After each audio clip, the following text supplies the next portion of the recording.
कादिर तो मेरे साथ ऑफिस जा रहा है, लेकिन तुम आज से अपने नए स्कूल को ज्वाइन करोगी, ठीक है मेरी जान?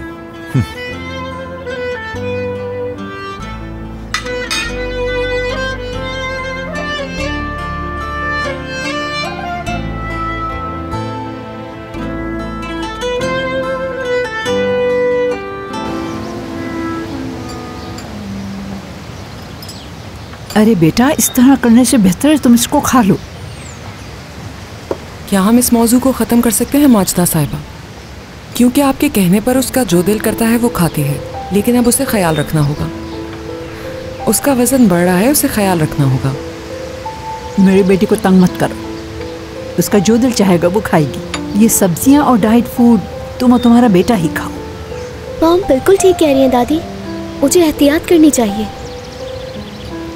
तुम तो कुछ खाओ बेटा। दादी मैं पहले ही खा चुका हूँ।